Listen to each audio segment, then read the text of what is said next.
Listen, I got to tell you about this week. Yeah. It was fucking bananas, all right? The week started, I leave the church service, okay, which ends at 12:30. We get in the car and we drive to Baltimore, okay? So, which I know sounds close to Cleveland, Ohio, but it's not that close.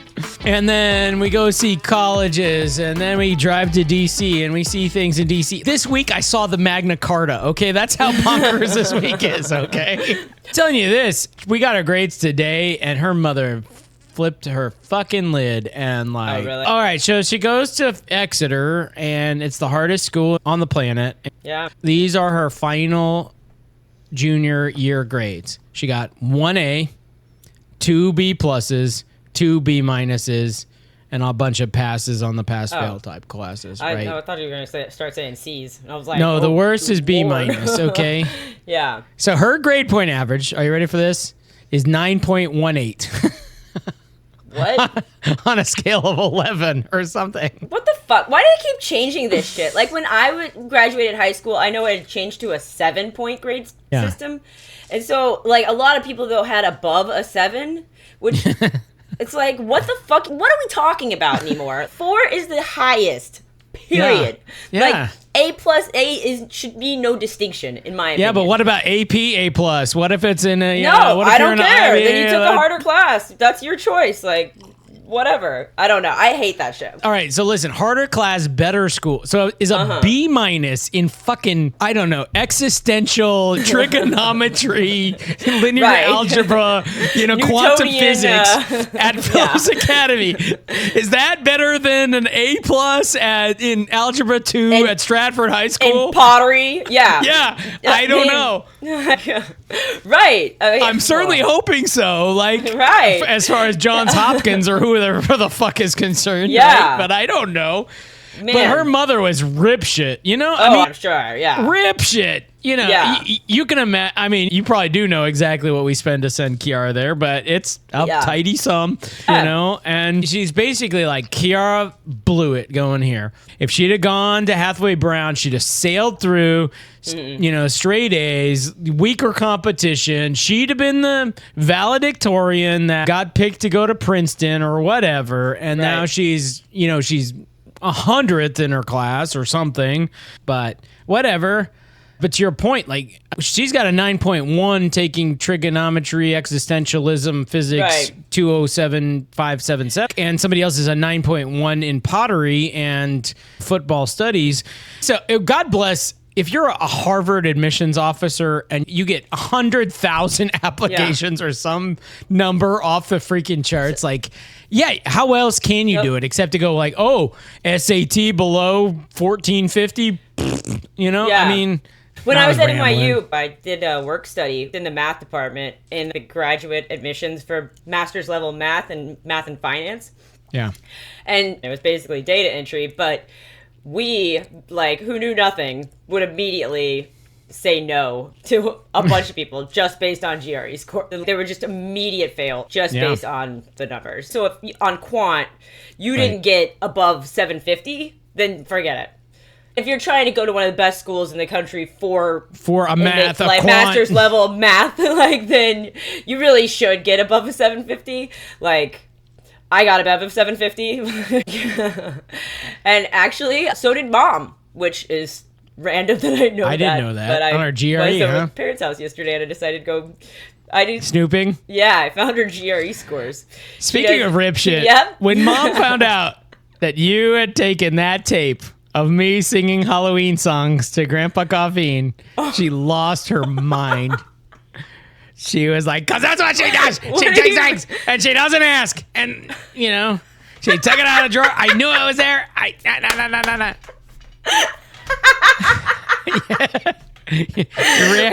Your reaction is not what... world to bother each other. It's exactly what I want, 100%. Because she would have wanted that tape to sit in the drawer for 50 years. Until you died. It can't leave that drawer. Well, good thing I took the stuff I did. I better, like, be careful when I put the stuff back that I've got this time. Because I took a bunch more stuff of yours. But... One way or another, do not tell her. Do not send her a text that says, go listen to the tape. Oh my god, I can't believe she didn't respond to it, so which is kind of like her. She'll just ignore my shit. They were in a fucking frenzy. They're like, "What's this tape? We gotta listen to this tape." The tape, and like, I'm like, wait a minute, what tape? What tape? Okay, slow down, slow your roll. This is not an emergency. Like, are we talking about the tape of me as a 4-year-old singing Halloween hymns? Like, because, like, I don't think we have to be all worked up about listening to this tape. Okay. Where's the tape? Where's the tape? Where's the tape? But then she was definitely, there's a little bit like, yes, I knew that tape was there. And I knew it was there. But that's what Kalyn does. She takes things and she doesn't tell you you're taking them. And she doesn't ask permission. And she's just taking them. Oh my god, that's so funny. Yeah. The best one ever of me taking something from their house is like I needed PVC, like I was trying to hang this awning in my apartment, right? And I went in their garage and there's just like some PVC pipe, right? Just like around. Yeah. So I took a couple pieces, like 2 pieces of PVC pipe. Yeah. I don't like, when's the last time you saw mom and dad doing shit with PVC pipe? Like never, right? Dad would never touch a piece of PVC pipe. Oh you're so wrong, because they got home like the next day and they called me and they're like, do you have your father's PVC pipe? And I was like, what? How do you guys even know? Like, and they knew immediately that it was gone, and I had to give it back. Dad's PVC pipe. Tabs on everything in this house. No, another one. Going on. There's another one that's good. There was a trash can that was up in your room, right? It was like it had this like kind of plant pattern on it. Whatever. Yeah. It was nice, and it matched my shower curtain back in the day. So one day I go over and I take that because I'm like, I need a trash can for my bathroom, and it matches my shower curtain at the time. And like they got back in town and literally I came over to see them and they're like, where's the trash can? And I'm like, you go upstairs to Robert's room often enough to notice that I took a trash can out of Robert's room? Okay, I'll give it back. I know, seriously. They probably have cameras in there. They just watch the footage of me. motion detected cameras. They get a little ping on their email. Oh, Kalyn's in Robert's room. Kalyn's in Robert's room. Alerts going off. Their phones start going crazy. She opened a drawer. She's looking in the drawer. Oh, now she's looking at the trash can. She's gonna Wait, what is she doing? Is she carrying that trash can downstairs? She's gonna take it, Steven. I know she's gonna take it. That's what Kalyn does. Yeah, but I'm not gonna say anything. I'm gonna wait until Robert gets this tape. And then I'm going to lose my lid, flip my lid. Well, yeah. Oh, man, that's funny. I had no idea that was her reaction. Did she take it back home, or did she leave it there? No, it's right. You can see it. Oh, okay. No, you can't, because I took it down. But anyway, it was, it's around here somewhere. She did not take it home. Okay. I don't know. They listened to exactly 7 seconds of it or something, and they're like, oh, that's great. That's really great. You know? That fucking Kalyn. Goddamn Kalyn. Why did we even have a second child? Shit. We really had to... I mean, part of me is like, is it worth listening to this whole thing to see if there's any gems or whatever? But so I told Kiara about it, and I was also like, I have Grandma listen to it. She's like, I'm not there, but she wants to listen to it when I'm in town. So we'll listen through and see if it was... No, I made it through like a song or two, and then anyway. Yeah. But I will say this for the visit. This was one of the lesser egregious visits, so I wasn't. That's good. You know, I didn't get too. No, they were very helpful. They were more helpful than not helpful. You know, so in terms of driving, you know, had to drive Cody places and walk the dog and all this happy, you know, baloney in life. So they knew the assignment. I heard that Dad and Cody spent a bunch of time together, and we're getting on pretty well. So Dad did a good job. On his exactly. I had told him that Cody is kind of in a maybe difficult phase, like that. He's just he feels how he feels, like, and that if he wants to hang out and talk, then that will be clear, and if he doesn't, then that will also be clear. And Now, Cody is 15 years old, 15-year-old boy, right? Here's your standard phone call with Cody. Hi, Cody. Hey, how's it going today? Mom, I know, I hate it. I hate talking on the phone. I hate it when you ask how things are going. I hate it, okay? Why are you wasting our fucking time? All right. And that's like Andrea being mom and she's female, one connection, all this stuff that's important to women. That's not as listen, she's like, I just want to talk to you and see how you're doing. And he's like, okay, well, fine. Are we done? Yeah. Are we done? Fine, whatever. Bye. God. Yeah. Do second-borns exist to like torment mothers? Is that what happened? Is it like me? I mean, and I'm sure we could parse out the special sauce that is the female second-born versus the male second-born, right? I'm sure there's a big difference there, but the male second-born involves a lot of grunting and I mean, how you doing? Thinking back to when I was in high school, like I see a lot of how I was in high school and Cody, honestly. Just be glad you don't have another child that's younger that he hates. Because, imagine Cody being pissed all the time with a younger sibling, and just fucking, I wish you would die. Like, constantly having to referee that, Yeah. I don't know. Marcus Aurelius, one of the things he says in meditation, which is like his diary, right? He's writing this journal at night in his tent while fighting the Gauls or something. He's just telling himself, like, don't let your ego get big because you're nothing. But in reality, he was like a god. He's an emperor. And emperor of Rome, yeah. Yes. He could have literally anything he wanted. Unlimited wealth. Everybody, like, worships him, basically. One step down from being a god. And he's like, you're nothing. No one will remember you. And if you think about how many emperors you can think of offhand, right? There's 10, 20, I don't know. But there were like a fucking lot of emperors. Yeah. Well, even listen, and you and I are way more tapped into emperors than most people, right? Right. That man on the street interview with Jay Leno or whatever, if they could name more than Julius Caesar and Augustus, I'd be amazed. Even two would be better than most people. Yeah. Nobody's going to remember me for fucking sure. And maybe. Donald Trump. Like, who probably is the most famous person from the 20th century? Adolf Hitler. That'd be a reasonable candidate, top 10 anyway, Yeah. Churchill, maybe, only because of Hitler.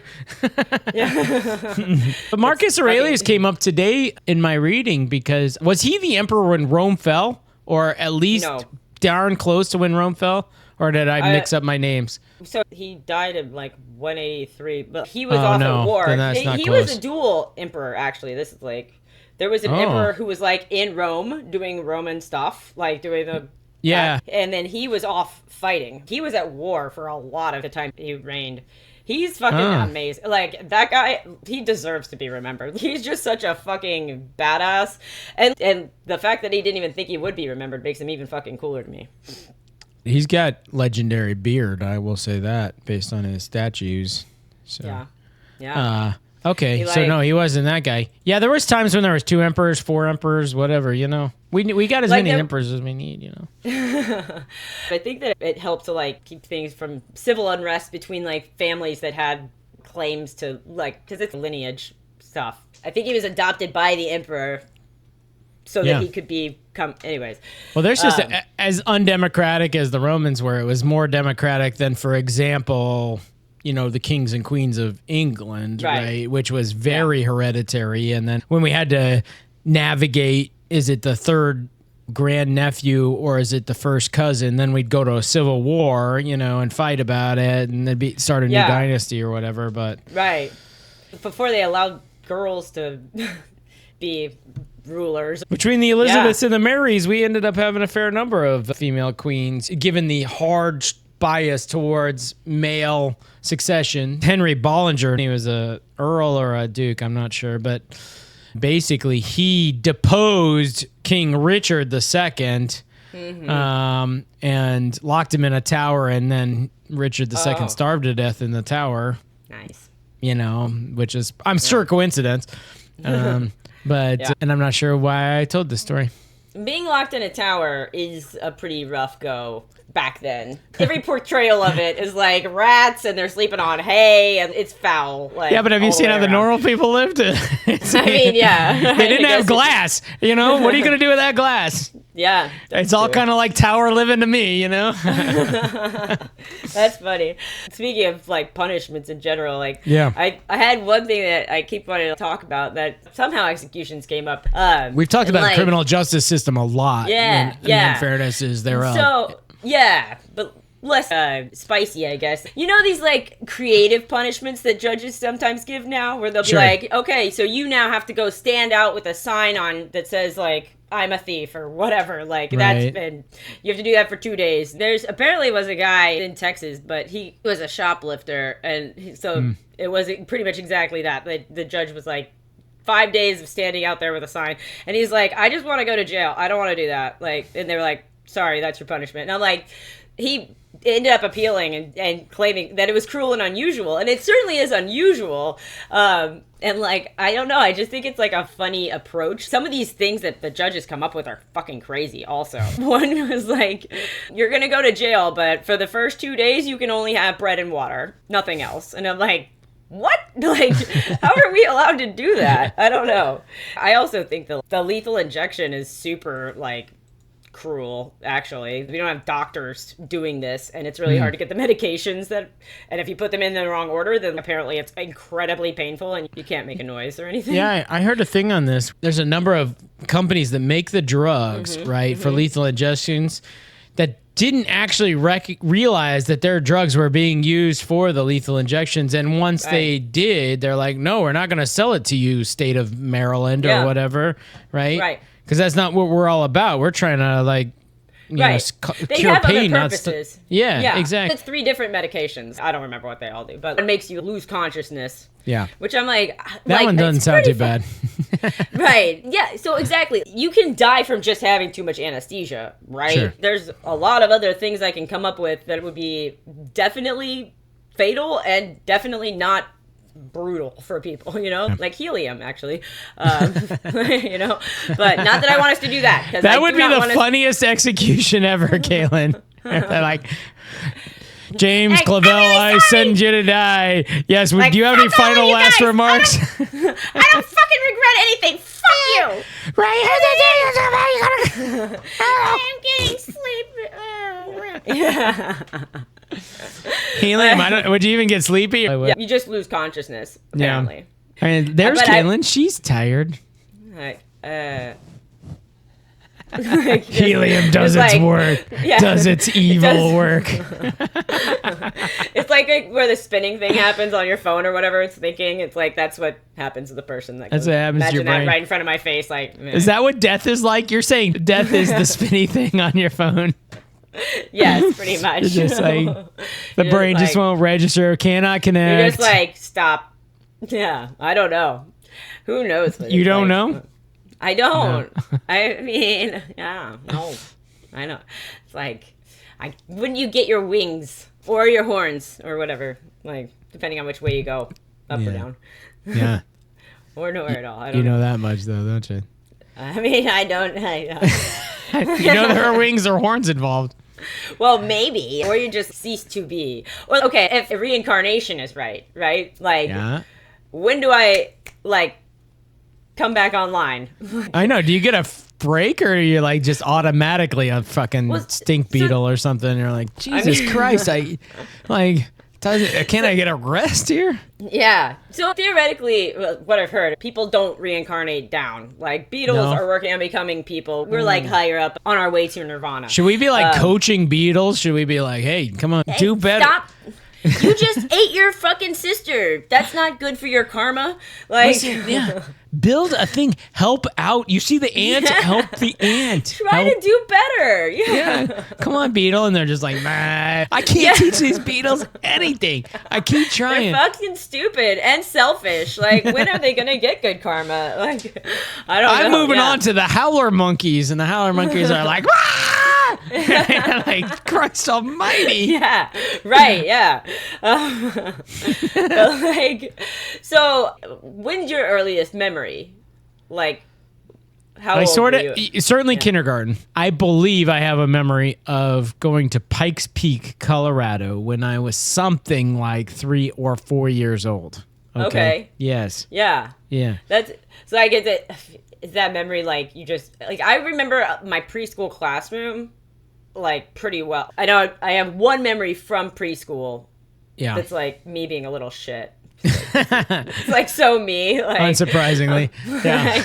Yeah, because I demanded everyone call me Kalyn Kimmel Kid, and the teacher was trying to get me to come over for lunch, and she's like, Kalyn, come on. I'm standing there like, I wouldn't come, and she was like, Kalyn Kimmel Kid, and I'm like, okay, whatever. Like, finally, I broke you. I do. I have memories from preschool. So I'm just thinking, if there's reincarnation, then is that the period, like I'm immediately in utero and then I'm still like allowed to like have a timeout for adjustment to like my main question is there a rest or is there not a rest? Right. You know, do I have to get to work right away? Is that what's happening when I'm a baby and stuff? Like, is that I'm resting, like my consciousness is just off? I'm just like, I'm offline.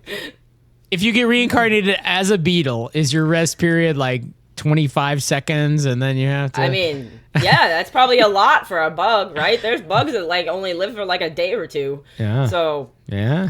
I don't know how long a beetle lives. I need to do more research. Find out. All right, we're going to put that on the list. A future episode. You know what though, Kalyn? I think we should kick the episode off. What do you think? Let's do it. All right. Cue the music. You're listening to Robert and Kalyn Get Reincarnated. Will we be reincarnated as beetles or goldfish or donkeys or as humans or on the next plane of existentialism? Tune in and find out. You too. We'll let you know. We will let you know.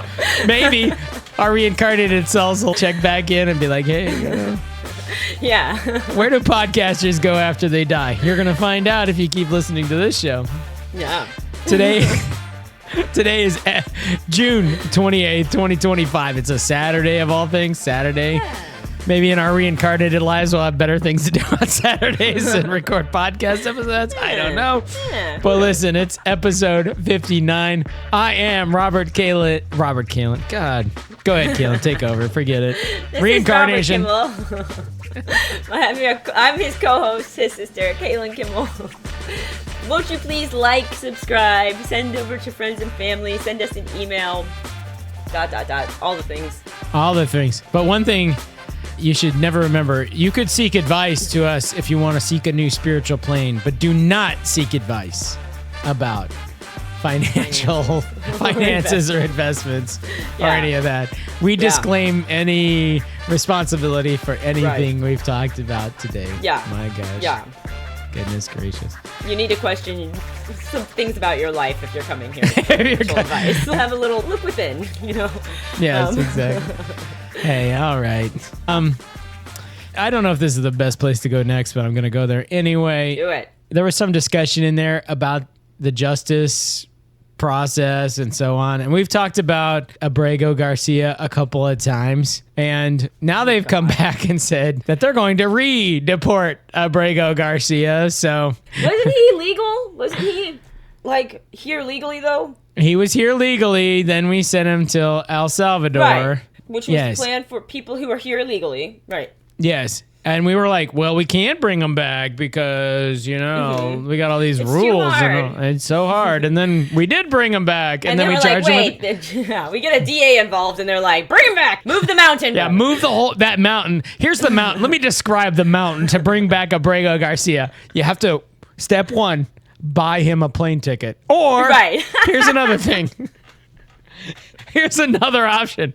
Because we're the federal government. We own airplanes, including military planes. You fly someone to pick him up. Second, step two. Now you have a ticket in hand. You have to call El Salvador and say, please. Hey, guys. Yeah. Remember the whole thing about we can't take Abrego Garcia? I'm sorry. It was a little bit of a mix-up. Yeah. We have extradition with El Salvador, ostensibly. I don't know. What does it matter? We're the United States. I don't care. Well, we wouldn't be in this kind of relationship with someone we didn't have extradition with, right? Like, we wouldn't be like, oh, we're going to set up a prison. We're going to send our prisoners over to Switzerland or something. El Salvador is like, no, listen, United States, we set up this deal, but you said you're going to be sending us people, and they ain't never coming back. And they're ours. They're ours. Leave them alone. Yeah. They're no longer yours. Yeah. They're gifts. And by the way, we have no other diplomatic interests with you, United States, so we're just gonna fuck off otherwise. Fuck off. Yeah, we'll take your criminals. That's all we want from you. Yeah. You can't have them back.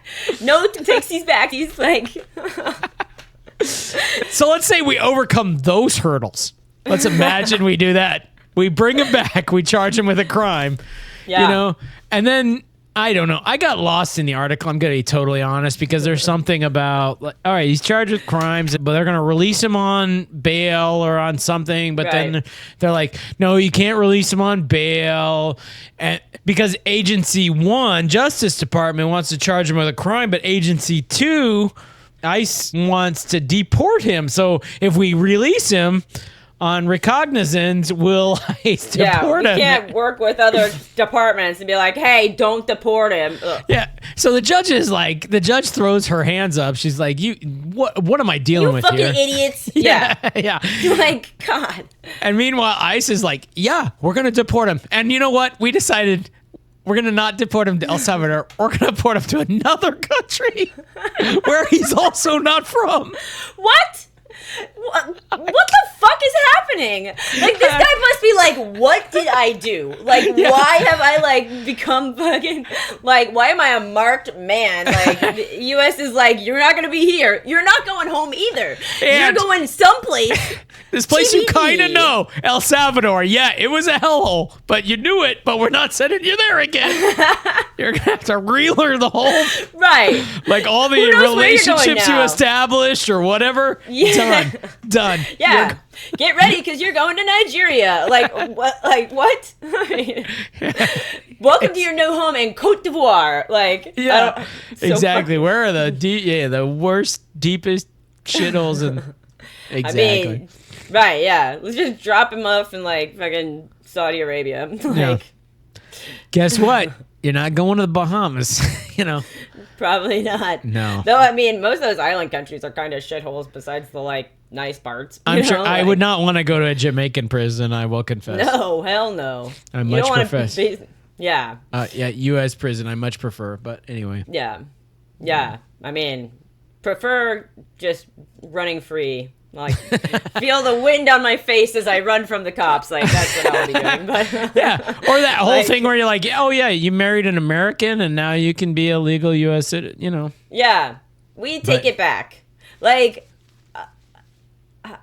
well, man. Pam Bondi says he's a trafficker of humans, so... He's a trafficker? Yeah, that was the whole thing. They were like, we're going to bring him back, but we're charging him with a crime. He's a he's human trafficker. They're like... Oh, is he like helping people get across the border or something? How's he trafficking people? I haven't heard one shred of. Not that I'm the most tapped in guy to what's going on with Abrego Garcia, but like 1,000 times more than me. Yeah, but I haven't heard about any. I think he worked as like a janitor, and the ice van drives up, the sliding door opens, they grab him, they pull him in. Next dudes thing, in like fucking death calm outfits, like black top to bottom, like with they put a bag over his head, right? Throw him in the back. They pull it off, he's in El Salvador in a fucking prison, where the worst prison on the whole planet. He's like, what the fuck? There's dudes killing each other in the next cell block over. Have tattoos all over their faces. Yeah, like, just exactly. And then they're like, we can't bring him back. And then they bring him back, and they're like, well, he was a human trafficker. And he's like, I was a plumber. I was an assistant plumber. Yeah.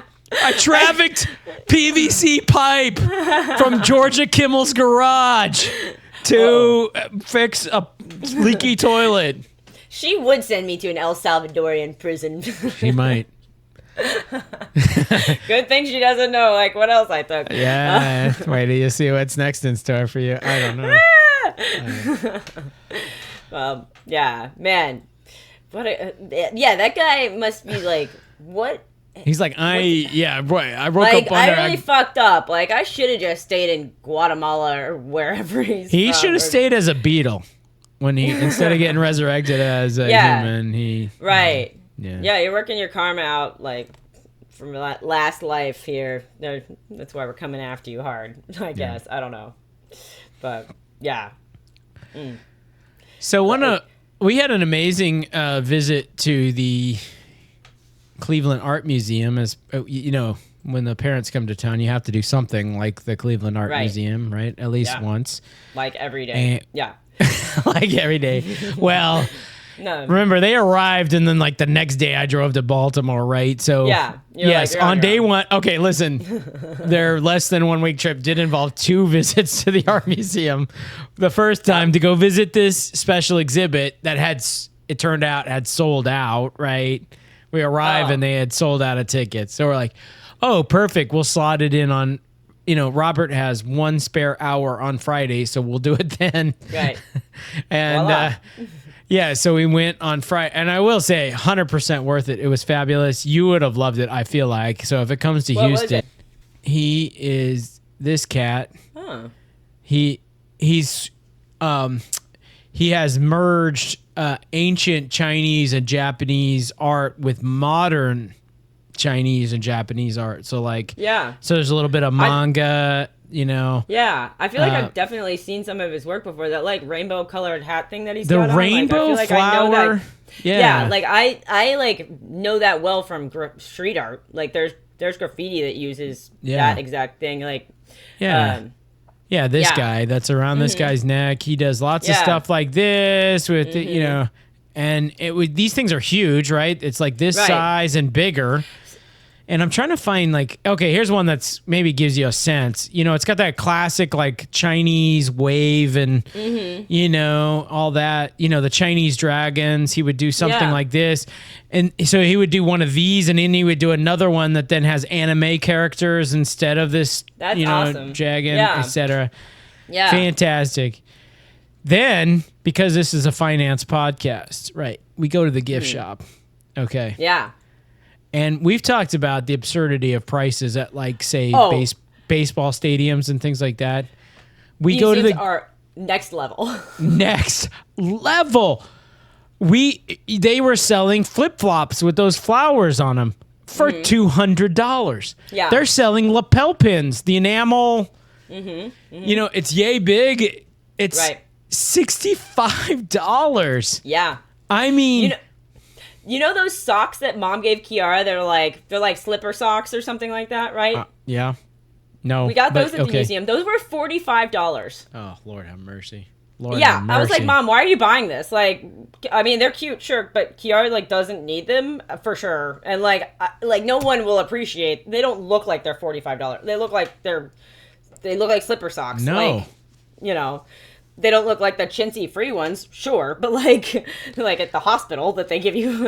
Yeah, I mean they had those. They had that rainbow flower with the smiley face. That's like one of his iconic things that ends up in a lot of his art. Right. A throw pillow. Right. That's kind of cool. This is the perfect room for it. I would have put a throw pillow here.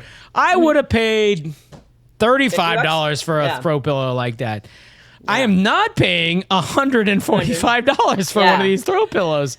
So P.S. Throw pillows have gotten out of hand. Okay. I don't know. Preach, sister. I've never heard this argument. I've never heard the first thing about a throw pillow or them getting out of hand, but I am on board with this argument. It's pretty common if I'm at Marshall's TJ Maxx to see one pillow that costs $50. I've seen them up to $125. Yes, $125 at TJ Maxx. That better have gold foil on it. I've heard of people spending over $400 on a single fucking pillow, and I'm like, what? You're talking about normal people, right? You're not talking about the Rockefellers, because.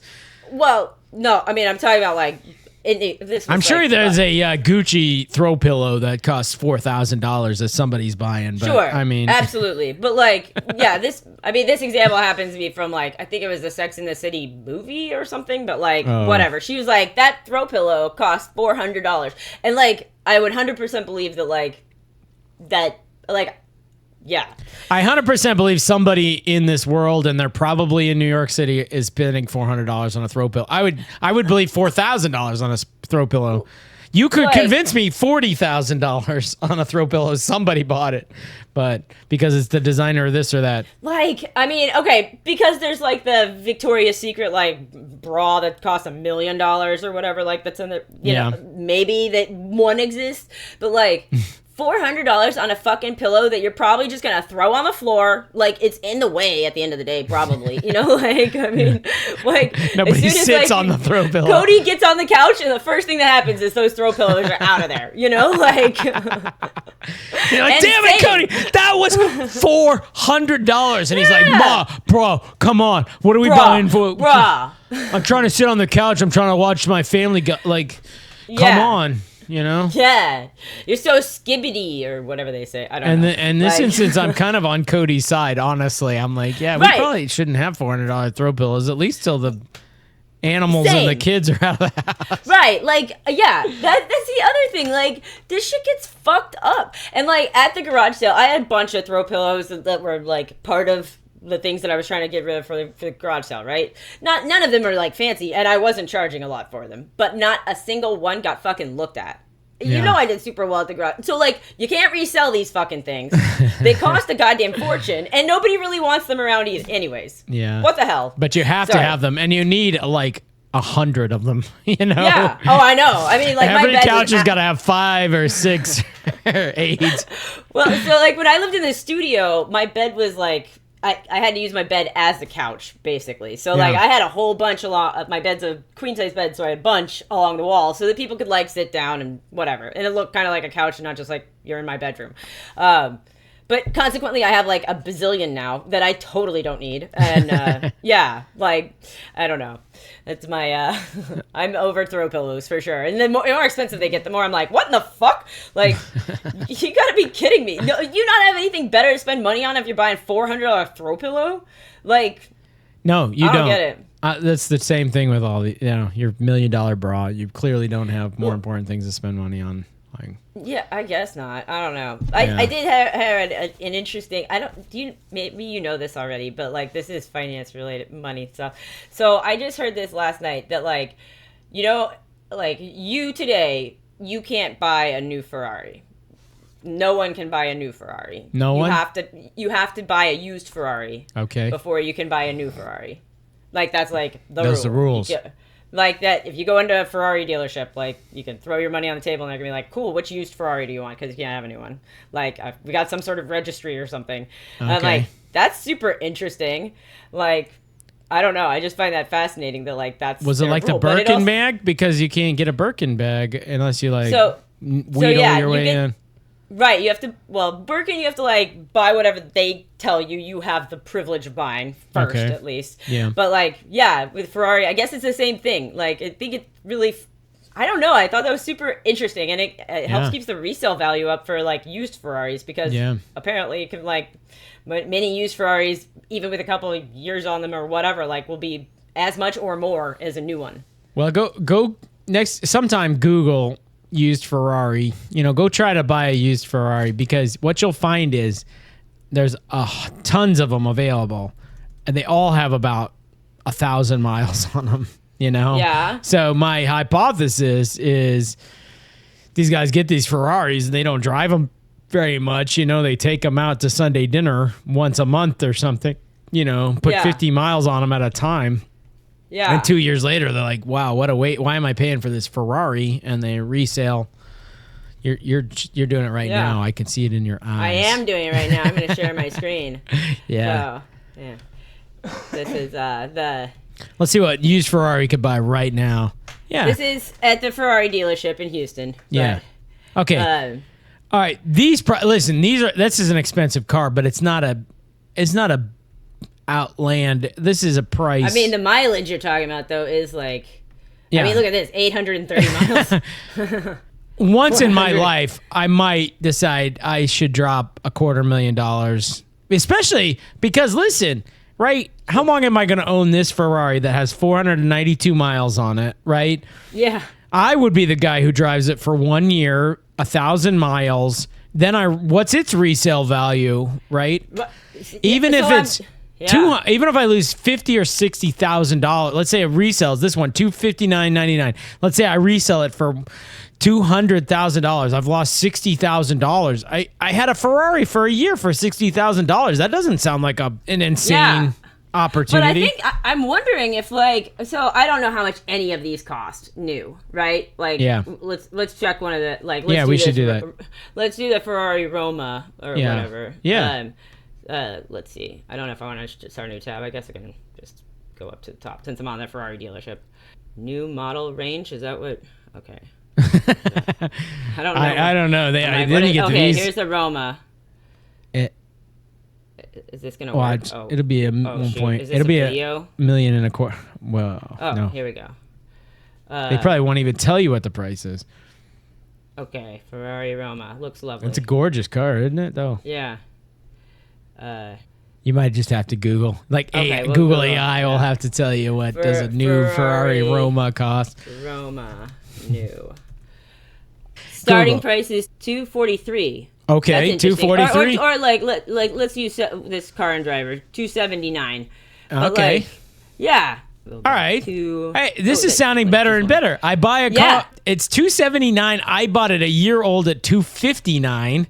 Right? Yeah. What do I think it's going to be worth in a year or two more? This is it might be the cheapest mode. I know. Yeah, you may lose a little money on the first one, but it sounds like if you just decided to be rotating through your Ferraris, you could get a new one all the time and sell it for roughly the same amount. I mean, especially if listen, what does that say? 830 miles. So you've driven this for 19 miles a week or something for 2 years.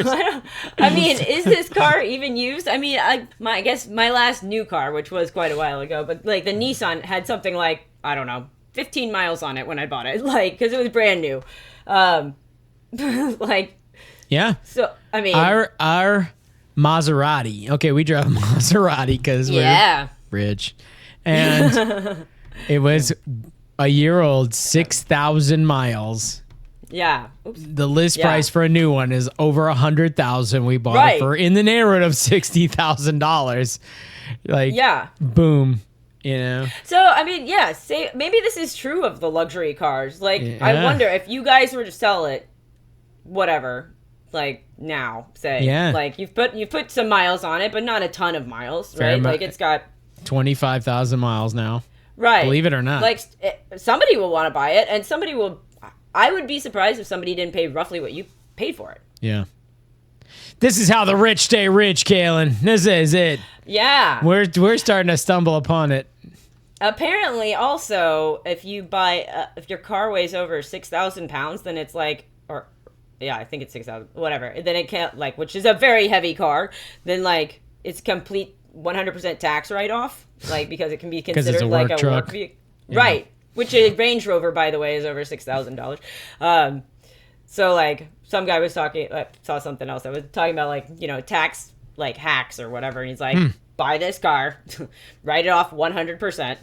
Then you can, lease a car, have a 2-year lease, whatever. Always have just 2 years, and use that for your primary, whatever. I can't remember. I will say there's a lot of Range Rovers rolling around, and some of our asshole rich friends drive Range Rovers, so maybe that's the reason. I would say that if I was, as a not car person, right? I don't, if I suddenly ended up with millions of dollars, I win the lottery tomorrow, then, Range Rover would be high on the list of cars that I would consider buying. It seems like a fairly practical car for a bad driver like me, You hit a curb, it's no big deal. This thing goes off-roading. What's the big deal? Exactly. But I don't know. I thought that was really interesting, though. We have a thing for the Italian cars, so we've had the Alfa. I know Ferrari's next on the list. It is, and at this kind of prices and this resale value, I'm not terribly. Yeah. I might have to think about it, but you of don't course, have to pay cash. I mean, if only I had a job, we might be able to. We'll see. Yeah, I mean. Yeah, you're messing up Andrea's lifestyle. She's not able to drive her Ferrari now. Definitely cribbing her lifestyle.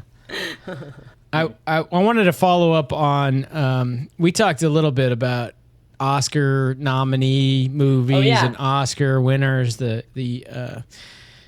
best, the best picture winners, and have so the Oscars happened? They have not. No, they're gonna no. Well. Yes and no. We're in that period of time when the Oscars are not a thing, like March or something. But what did happen is the New York Times published their list of the best 100 movies of the 21st century, right? Okay. And it took me a while for my brain to wrap around this because I was thinking about the 20th century, but we are in the 21st. We're 25 years into the 21st century, believe it or not. Right. Yeah. And they came out with this list, and I don't know. Okay, Spotlight, love Spotlight, Gone Girl, Tony Ederman, never heard of it. Uncut Gems, which I couldn't finish. Eternal Sunshine of the Spotless Mind, amazing. There were movies like I could hardly remember even being in the 21st. Parasite was top. Yeah, you jumped the gun, but Mulholland Drive 2001, which I was like, that was in the 21st century, 24 years ago. I could hardly remember it, but yes. I don't remember. I've never seen that movie. I've never seen Parasite either. Parasite it was one of these where I really liked that movie. I enjoyed that movie. To say that was the best movie of the last 25 years is a different deal. I mean, people fucking loved that movie. Your mother loves that movie, man. Yeah. Mom loved it. I've actually never heard anyone say anything bad about that movie. Yeah. So I kind of can get that on that side of things. I don't know. Having it be on the top 100 list. Listen, I mean, part of the fun is debating, which is this as good or bad. Mulholland Drive, I don't remember anybody saying this was just amazing. It's a crazy weird movie. Your boy Wes Anderson has 2 movies on this list, 20 and 21. Okay. I'm I can't even finish these movies. That's which ones are they? I wish I knew. A Budapest. I will. I won't show it, but I will go back to them. It is Royal Tenenbaums. 22 is Grand Budapest Hotel. 21 is Royal Tenenbaums. I love Royal Tenenbaums. And number 20 is The Wolf. It's in my top 10. Wall Street. Well, good. So you're well aligned with the with this list. Yeah. I mean. Yeah, based on that. What struck me as I'm going through this is I'm like, okay, the Oscars every year they name a best picture, right? Right. That we've had. Yeah, ostensibly those 25 should be. Yeah, and it hit me right off the bat because number 96 is Gladiator, one of my favorite movies, and I know people are critical of this movie for various reasons. Some people, it's a love-hate kind of movie, but okay, I'm like, all right, listen. It was Best Picture 2000, all right, which, by the way, another debate about whether the year 2000 is part of the 21st century or not. Right. Let's set that aside for now, but let's pretend it is for this purpose because New York Times included it. Ostensibly, you'd think if it's the best picture of that year, it's probably almost guaranteed to be one of the 100 best pictures, and then you'd think, okay, all right, it might not be a top 25 picture, but it'd be all be in the top 50, top something. Yeah, right, because there might be a year where there's 3 or 5 that are better than the best from the next year, whatever. Yeah. All right, so I'm like, but 92. I'm like, okay, 92, fine. Then you get to number 87, The Lord of the Rings, The Fellowship of the Rings. Right? Right. Which, by the way, did not win Best Picture. It was Return of the King that won Best Picture the next year or 2 years later. 2 years later, right? Yeah. Which I thought all of them were awful. I mean, they're beautifully made, amazing. I can credit the artistry, but I thought they were insufferably, terminally boring movies. Unwatchable, but I know people freaking love them, and you're probably one of them. I wouldn't say I current day do not love them. I like them, but like I bought the extended versions, like the DVDs, so it would be 2 DVDs for each movie. Because then it's just like more running through the mountains. It's like more of like whatever that director is, like in a helicopter, like filming people. It's like a New Zealand tourism video, but yeah, even longer. Anyway. Return of the King, yeah. So yeah, I mean, so I'm like, listen, I mean, here's all right. So who's got it wrong? Like they named Return of the King best movie, but it's not even one of the best 100 movies of the century. Right. Or did we, by the way, did we just give Peter Jackson Best Picture because at that point we felt like he ought to get it because it was his 3rd year up in the running? And he beat out, I can't remember what movie he beat out. I still can't remember, but he beat out some amazing movies that year to get Best Picture. Peter Jackson, you know. I don't know. So listen, I went to Chat GPT and I was like, all right, look at this list of top 100. Now, compare it to the Oscar winners for Best Picture and tell me all the Oscar winners that didn't make the top 100 New York Times. And I will tell you this list. Maybe I'll show you this. Go ahead, Kalyn. Go ahead. Yeah. So just, I mean, I don't mean to stop you, but like, I would think that the list would pretty closely correspond to all the nominees for Best Picture. Like, it should be like pretty much that list. Like, if we make a list of all of the nominees for the past 25 years, some will be left off because there's usually like 5 or 6, right? Yes. So like, we can't quite make it, but it should be, that's it. Yeah, right. Yeah. Certainly all the winners should be on the list, or maybe there's 1 or 2, and some of them are number 99 because they haven't stood the test of time or whatever. Okay. Right. But like all the nominees should be on there ostensibly if the Academy knows what they're doing. Or the New York Times knows what they're doing, right? And they had some panel of voters, and Gillian Anderson voted or some shit, and you're like, okay, right. But anyway, lately, whoever, I don't, right. All right, so here it is. Here's the ones that were included on the top 100. Gladiator, the one I mentioned, number 92. I told it to list these in order. But anyway, The Hurt Locker, number 68, great movie. Everything Everywhere All at Once, weird movies, 77.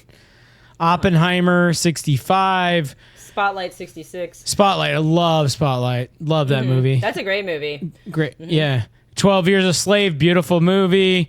I didn't see it. The Departed, 31, good movie. I totally get it. Moonlight, insufferable, could hardly watch it, but it's 5. I didn't see it. Don't go see it. No Country for Old Men, amazing movie. Number 6, totally deserving. Parasite, number 1. Now, I don't know if you can count these bullets at the top of your head, but it's not that many. Not out of 25. Right? No, it's not 25. Yeah, it's like 10 or 12 or something. Right? Yeah. So winners not included. Hang on, am I at the bottom? All right. Winner. Oh, that's where I told it. All right. Winners not included in the top 100 list. Beautiful Mind, 2001, great movie. Chicago, 2002, great movie. Return of the King, we've talked about it. $1 Million Baby, great movie. Crash, Slumdog Millionaire, The King's Speech. Okay, King's maybe Speech not top 100, solid movie. Oh, really? I love that movie. Like, that's maybe in one of my top 10. The King's Speech. All right. Yeah. I'm on board. It's right. I'm on board. The Artist. Yeah. I must confess, I have no idea what movie that is. I've never heard of that either. Argo. I loved Argo. Loved it. Birdman, 2014. Couldn't watch it. Unwatchable. Can't finish it. Green Book. Good movie. Nomadland. I enjoyed. Coda. Beautiful movie. Man, I don't see movies very often. Anyway, I know, but you've heard of some of the. You've heard of some of the. Yeah, no. I've heard a good number of them, but like some of them I have never. Like Green Book, I've never heard of. Ever. No, that's a great. I mean, that's a great movie. Yeah. But I need to make a list. I'll send you this list. Go watch these. Go watch these best pictures you've never seen. And I'm just like, that's crazy. How can you name something the best picture of 2021? It doesn't make the top 100. Right. Of the century. Yeah. We're not talking about a movie we forgot about, Chicago, from 23 years ago. We're talking about 4 years ago. I would think that like the movies that you would start with would be like the nominees each year. Like that would be the pool, and you're like, here, guys, rank order these. Like whatever. Oh, Chicago, I loved it. I can't. Oh, I wish we still made movies like that. Whatever. Yeah. Huh. Bastards over in New York He's Times. fine. Gillian Anderson. Rad bastards. Yeah. She probably wasn't even one of the people. We're just picking on Gillian Anderson. Gillian Anderson. Fucking Gillian Anderson. I have hated That's like you. us with Finland. I have hated you since X-Files. Man, like we have been talking about, by the way, Finland and how much they suck. I was like going back to like old shorts, and like I mean it's like episode, I don't know, 8 or 10 or something where we get started on Finland. Like I mean it's a very through like I'm like, when did it turn out that me and my brother like grew this hatred for Finland? Like, because you're not like, that happy after Finnish. All, you're not. And this whole income inequality thing, like whatever, get out of here. All right, this is gonna make you laugh. This is gonna make you laugh right here. I just stumbled on something as you were talking. All right, so here's an example. Volver. Which I don't think I watched. I didn't see the whole thing, but I understood it was a great movie. Voted for by not Gillian Anderson, Pamela Anderson. Pamela Anderson of Baywatch. I'm glad we got her weighing in. Like, how are you doing about Tommy Lee these days? Just curious. Let's see. Let's look around the room. Who should we get to determine what the finest movies of the 21st century are? A couple of thoughts offhand. I'd say Jenna Jameson. J.D. Vance. She's an actress in a way. Jenna Jameson. She's porn, but whatever. And Pamela Anderson. Pamela Anderson. Yeah, exactly right. Everyone knows she's a film critic. She's got impeccable taste. Everyone knows this. Yeah, everyone. Like, that's funny. Stephen King voted for Oppenheimer, which was an excellent movie. I mean, of course I did. Yeah, you did. But Kill Bill Volume 1 is on the list. I mean, there's so many movies on the list that are amazing, and then anyway, it's but there is some level of like, maybe they're right to not pick these Oscar nominees / winners because like we don't think they're right. You said yourself Birdman was unwatchable, awful. So it's like, okay, so the Academy, fuck them. Like, they don't know. No, I'm not saying the Academy's right and the New York Times is wrong. It might be the other way around. And by the way, they might both be wrong because there's like I said, there's definitely movies on the New York Times list that are unwatchable. But I know freaking movie people love Wes Anderson. But as an example, I don't mean to just single him out. He's a prominent example of the kind of movie I'm talking about, where it's like, all right, this is artsy and whatever. Yeah. Pamela Anderson also voted for Grand Budapest Hotel. So fascinating. Yes. So you're in good company there. I'm like, maybe her and I do have similar tastes. But yeah. Well, like, I don't even think of Wes Anderson as being that arty because I've seen so many films that I think are so much more arty, where you're just like, man, what am I even fucking watching? Do we have any plot going on here at all? Like, is there something? Are we advancing action? Like, is there something going on? Like, like, you're just like, what is happening? But, I know. That's an interesting list. I guess that your top movies, your top 63 or whatever your list was, like way better than that.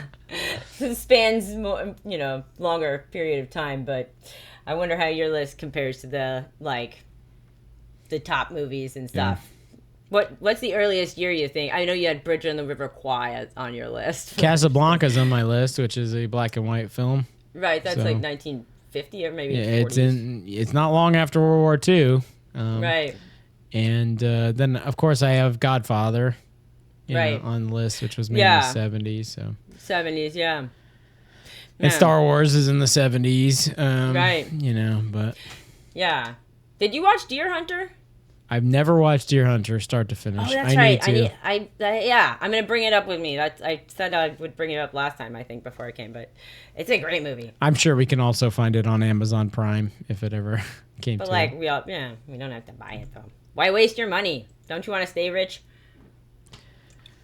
Yeah. Yeah. Well, you want to hear a joke? No. Good. Okay, I wasn't gonna tell you one anyway. Right. So let's look at the portfolio. I'm just kidding. Speaking of Dad, the Robert and Steven Get Rich podcast. Yeah. So tell me your joke, Kalyn. Okay. So, I will have to like reference the guys that I like. Basically, I stole this from.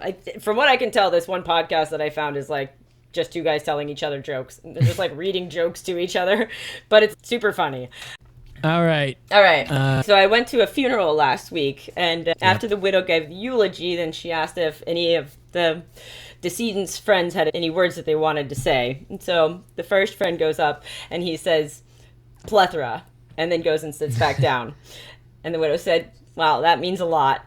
The next person stands up and goes to the podium and says, earth. And she said, thank you, that means the world. The third goes up and says, watering hole. And she said, oh, thank you. I know you meant well. The next friend goes up to the podium and says, totality. And she says, thanks, Tony. That means everything. Another friend comes up and says, underestimate. And she says, oh, I appreciate that. It means more than you know. The next comes up and he says, bargain. And she says, thank you. That means a great deal. I love the sort of grammar English aspect of this joke. Yeah, it's like fairly punny, a very punny funeral, but yeah, I don't know. That joke has everything going for it. I think it's a bit of a pastor joke. I should give that to the pastor. Yeah. All right, my colored light went out. Oh, which fuck! It's gonna be so and I don't have boring like over there. What about the other one on the other wall? You want to grab it? Tight. Yeah. Maybe give me a second. Okay. All right, they're buried too deep. Forget about it. Oh, fuck. Not gonna worry about Yeah. it. What? The 10-pack? Yeah. I got this too. Or as we call in the Kalyn household, a 1-day supply of Kinder Bueno. I've had it for 2 days now, and I have Yeah. Oh, and how many are still there? 6. Yeah, all right, so that's a 2 a day. That's a 5-day supply. Yeah, maybe. Look at this. Look at this. Oh. Now that Kiara got home, we're just like freaking pounding. Yeah. These, but man. Anyway. It's funny. We can look at the portfolio, but I also was thinking back to the reincarnation thing. We've talked about a couple of things, Kiara and I, recently, and my joke has been that like whatever, I see what she likes on Instagram and stuff, and I'll write to her, and I'm like, how is it that I'm still alive and yet I'm reincarnated as you? Like, how are you me? Or whatever. And so that's been our joke lately. It's just fun. Yeah. But yeah, so maybe I'm on a break right now and not on a break, or I'm working a double shift as your daughter and your sister. You are dead and being reincarnated and are her and are else. I'm like, a Beetle. I'm like, as long as I'm related to Robert, then I'm cool. Like somewhere in Robert's orbit. Yeah. Wow. The cult of Robert. Right? Yeah. Which is like, look, man, I'm reasonably high on the egotistical scale. Like, how high do you have to be on the egotistical scale to start a cult? It's like, oh my God. I am the Messiah. Yeah. Now listen, here's the rules of this cult. First of all, we have to all sit in a room and meditate for 7 hours. Right. Well, yeah. With no air conditioning. And then everyone has to have sex with me. Right. Right. And then whenever I want. Whatever. And then you gotta have sex with each other. Maybe. While I watch. Some of them are like, the men and women have to live separately, basically. And then all these wives end up pregnant and stuff. Yeah. The fucking cults are fascinating to me, but. Yeah, we were listening. Maybe, was it you that sent it to us, or we were listening to this thing about the Oneida cult, right? Which, we're talking about in the era of President Garfield. Yeah. Right. Yeah. Okay, so they're like, Yeah. everyone has sex with each other in public, whatever the overlord orders, but you can't orgasm. If you're a male, sort of, right? Yeah, which if you're a male, by the way, sort of seems like the point of sex. Right. But anyway. Yeah. I mean. And these are the cats that came up with the silverware, the Oneida silverware. Yeah. Every table in America. Right. The most prolific silverware brand probably ever, I think. Yeah. Name one other silverware brand. Right. Yeah. Flatware brand. Yeah. All right. Yeah. Portfolio. Let's go to the cult of Robert and Kalyn. Yeah. For our disciples, here's how we're doing. Yeah. Our disciples have a lot to learn because we are killing it. 18% up. That's what I'm talking about. Versus the baseline of 8.82%. Now, I will address your attention to the Justin I was just tariff looking portfolio. at that one. Yeah. 14.56 versus investing in the S&P at the same time. I know that I ask the same question every fucking time, but like, are the tariffs off? Like, I know the theory was that these guys are going to fly up once the tariffs are removed, I think, right? I don't know where we are on that timeline. This is the question that, this is what all of America wants to know. It's certainly all the investors in America. Are the tariffs on, off? I don't know. Yeah. Are we just not thinking? We're just not thinking about it anymore. This 90-day thing, and it's going to hit in July. Okay? Oh, okay. Okay. Because Liberation Day was April 14th or something like that. So the 90 day is like July 15th or whatever. So we're getting there. Mm-hmm. But the market is priced in that there's going to be no additional tariffs, which kind of feels right. I could 100% imagine Trump rolling out of bed and being like, yep, you remember those tariffs I mentioned? They're back on. Right? Penguins are paying the motherfucking tariffs. You know? I kind of feel like he just moves on. He's like a dog who doesn't really, he doesn't remember what he did yesterday. Like, we're moving forward. Like, I want a treat. Like, gotta poop. Like, who's been here? I need to smell some shit. But like, I can imagine him being like, okay, so we've got some Iran stuff going on or whatever right now, but eyes are on Greenland now, or he'll find some other stick to chase, like he'll be like, oh, there's a car, let's go. I don't know. I don't really see us going backwards, but I mean, that's also just my impression of how Trump works, is that we just keep on moving. I will say this about Mom and Dad's visit. They were both very well behaved, and there wasn't some of the frustrations we usually have, but man, did they want to talk about politics? They talk about politics all the fucking time now. Yeah. Like, Mom's super checked in. Yeah. I don't blame them. And yeah, they're older, and that's what older people do. And and Mom's obviously kind of, but this visit was noteworthy in terms of like, well, and even Dad's like, I can't believe it. He was a bit of an apologist last visit. And like, here's the argument about this thing in front of the Supreme Court or whatever. Right. And then this time he's just like, I give up. Yeah. So.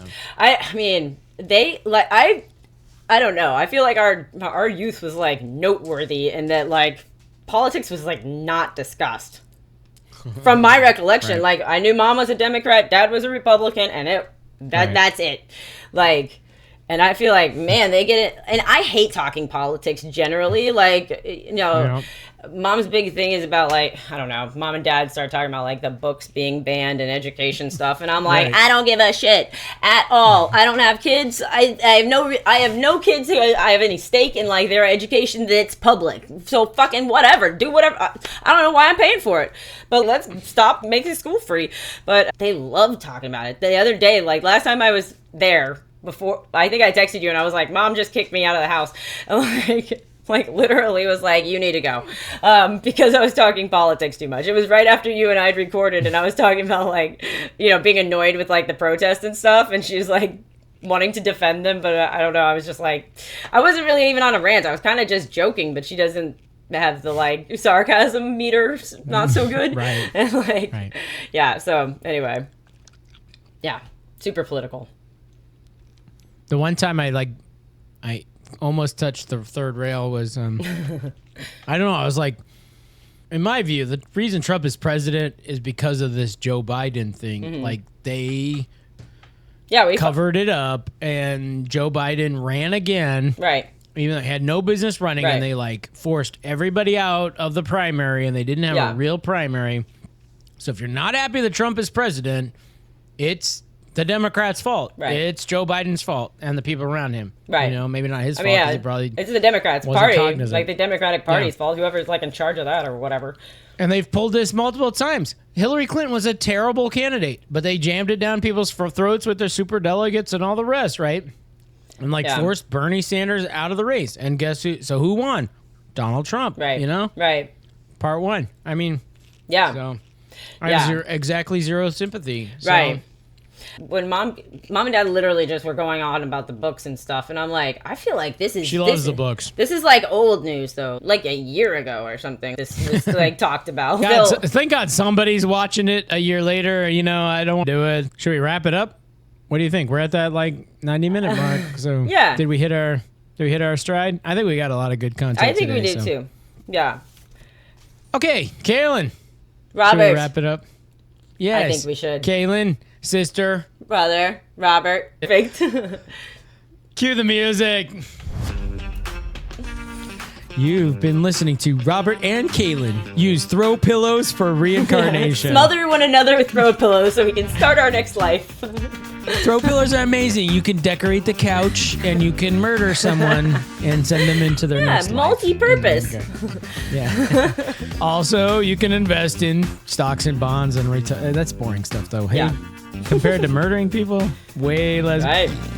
We did not make it to stock symbol T, AT&T, which is going to be a thrill of a minute to talk about. I'm telling you. Did we finish S? Oh yeah, we did. That's right. Yeah, we invested in S. That's right. I'm sorry. Damn it. I wish we had looked at how it did. I want to know how it's doing. It's too late now. Ask again next week. Try to remember these stuff. Yeah, fuck off. This is why I'm the host and you're the co-host. Also the host. No, you're also the host. Yeah. Robert and Kalyn Get Rich. Thank you, everyone, for listening and watching. If you like what we do here, please forward this episode to all your friends, everyone you want to murder with a throw pillow, everyone that you think has been recently reincarnated and maybe just in that phase where they're trying to gain consciousness. Right. If you have like a dung beetle that you in a cage, and it's ready, it's been good. Yeah. Cut that shit. You taught it all life lessons. Show them this episode, okay?